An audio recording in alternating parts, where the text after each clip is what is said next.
Diyos ko, yan yung content creator na idol nyo. Grabe makapag-trash talk. Diyos ko din, kailan pa ako nag-export boy? Abangan nyo sa dulo ng video na to dahil doon natin yan pag-uusapan. At para naman sa mga bago lang sa page, ang ginagawa po nating content ay 1 game per day, solo, rank, game. At ang goal natin sa content natin na to ay mag 100 win streak. Hi guys, nandito na tayo sa 309th day ng 1 game per day. And ang standing natin bago yung game na to ay 264, 44, 264 wins and 44 losses. Pasensya na guys, natawa ko. Natawa ako dun sa piyok ko eh. Ang lala. Ayun nga, mabalik tayo dito sa game. Makakapagsan na naman tayo dito kasi pinayagan tayong mag last pick ng kampe at hindi pa pumik ng counter sa sun yung kalaban pre. So ayun, panoodin ulit yung buong video dahil nakasan na naman ako. Marami kayong matututunan dito. So ayun, nandito na tayo sa pantatlundaan at siyam na araw ng isang game kada araw. Digmaan na! Ang rotation na ginawa ko dito ay red first, kaya ang ikot ko ay papunta naman sa top at sakto yung huli ng chip dito. Pero makakatakas pa rin yung Roger kasi nag-proc yung passive niya. Matatrap yung tatlo at ang ganda ng pwestuhan namin. Roger ang aking pinuntirya pero mukhang matatrap ako dahil ang galing nung Gatot Kacha. Hinila niya ako paloob guys eh, no? Buti nakatakas pa ako doon. At kahit na hindi kami nakakill dun sa clash na yon, pabor pa rin sa amin kasi nag-overstay yung Roger at nauna akong umuwi. Nauna rin akong pumesto sa turtle kaya naman na-burst namin at hindi na sila nakakontest pa. Sabi ng Cecilion dito, umay, kasi 0-5 na kami guys at sabi ko sa kanila, tower hug lang, ako bahala sa late game.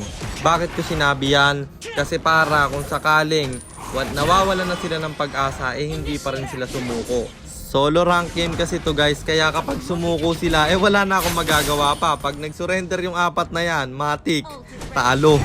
Kaya sa mga gantong sitwasyon, ang kailangan yung gawin, palakasin yung loob nila. At syempre, hindi pwedeng puro salita. Gumawa rin kayo ng paraan para manalo sa laban. Gaya nito, nakita ko na ang ganda ng pwestuhan ng kampe. Inabangan ko yung dalawa pre. Low HP na yung Roger nila. Mabibigyan siya. Pero sa loob ng torre pa, pati na. Yung Lilia patay na rin. Tatlo yung namatay sa kanila. At pwede pa tayong bumasag dito. Walang magde-def. Nasa baba kasi yung Lapu. Kaya naman yung torre may babasag ko. Pero hindi papayag yung kalaban na walang bawi. Ang kagandahan may retry ako kaya di na inabutan. At sabi nung Roger, real Kapitan Jet, Simboy. Tapos diretso dito sa second turtle. Tingnan nyo yung gagawin ko dito guys. Kunyaring iso-zone out ko yung Roger at nung low na yung turtle, binalikan ko. Hindi na siya nakakontest. Ang ganda rin kasi ng pwesto ng kampe, yung second turtle ay sa amin ulit mapupunta pre. Hindi na ako rumespo sa clash na yon. Magfa-farm na lang sana pero nag-ulti yung chip. Kaya sumakay na ako at pumasok sa portal. Pero hindi pa rin naman inabutan yung Roger. Ang ginawa ko na lang ay kinuha ko yung kanyang farm. Mapapansin nyo dito na low HP yung Gatot. At kung tatanungin nyo kung bakit hindi ko binigyan yon, kasi guys, mas priority ko na i-clear yung gitna. Namatay kasi yung dalawa naming kampe. Kaya kung hindi ko kinlear yan, babasag sila pre. O diba, nandun yung Leslie. Tatlo sila. Buti na lang, kinlear ko pa. Dumiretso na tayo dito sa third turtle. Missing yung jungler nila. Mukhang hindi nako-contest pa at yung third turtle ay libre ulit nating makukuha. Dito naman ang lalim ng mga kalaban kaya akin nang ni-respawn yung kampe. Matatalo na ng Phobius pre. Patay yung dalawa. Leslie dito mapapa-second kill na at pulahan lahat sa Phobius. Inabol ko, pumalo sa dalawa, sabay pang namatay. Maniac sa muka, sabay TP at sticker. Siyempre, hindi tayo puro kill lang. Babasag tayo ng torre kapag nakapatay at yung Roger na palalim gusto pang ipilit i-def pero mabibigyan pa rin siya. Makaka-out tayo doon at kukunin ko yung blue buff niya. Dahil tatlo pa, yung torre sa baba, binasag ko na sabay TP kasi may clash na naganap. Bagsak na yung apat, triple kill para kay Cecilion. Sabay KS sa isa, di siya nakamaniac. Hindi ko yung sinadyang KSin guys. Kailangan ko lang mapatay yon kasi baka makatakas pa. Marksman pa naman yon, medyo mabilis mag-def. At syempre, basag ulit sa torre nila sa baba. Then diretso sa Lord, i-burst natin to. Hindi na contest yung kalaban kaya libre na naman natin makukuha.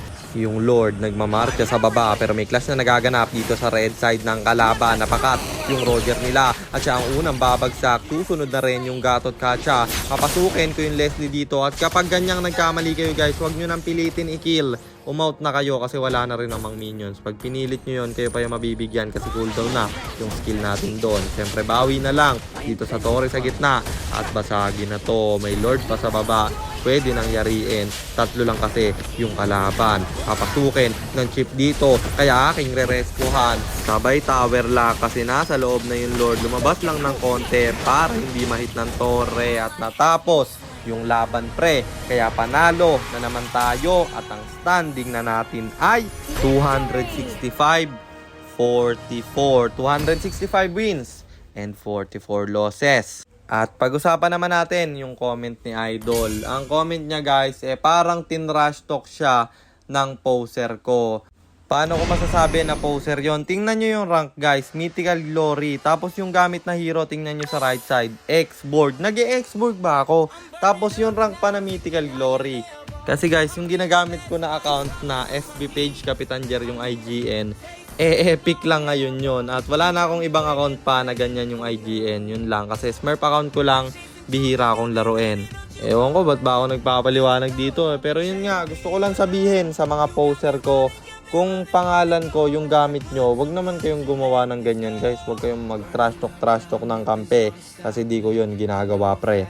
Mana pa, yung kalaban na tin-trash talk ako, tapos babawian ko lang ng trash talk. Pero yung kampe sa solo, hindi ko ta-trash talkin yan. Nag-solo ako kasalanan ko kung mahina yung kampe. Kasi kung ayaw mo ng mahinang kampe, wag kang mag-solo pre. At yun lang. Sana meron kayo natutunan sa content natin na to. At kung meron man, pakishare lang.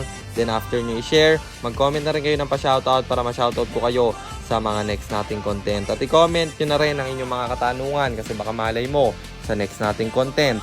Comment mo naman ang mapili ko. Teka, baka kilala mo lang ako at lagi kang nanonood pero hindi ka pala naka-follow sa page. I-follow mo na yan.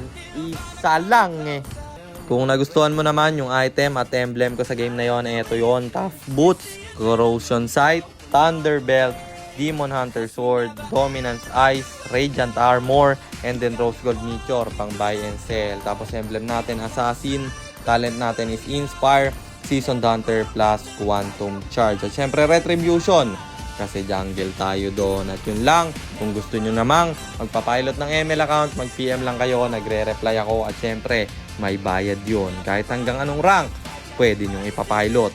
Kung mapapansin nyo guys, September 1 ko pa rin nilaro to kasi aalis ako bukas, September 2. Hindi ako sure kung anong oras ako makakauwi. Kaya ginawa ko na tong content pre para hindi ako late mag-upload bukas. Kasi mas okay na yung ganito kaysa late ako mag-upload, di ba? Pinag-iintay ko kayo. At yun lang, sana naintindihan nyo guys at sana nag-enjoy kayo sa content natin na to.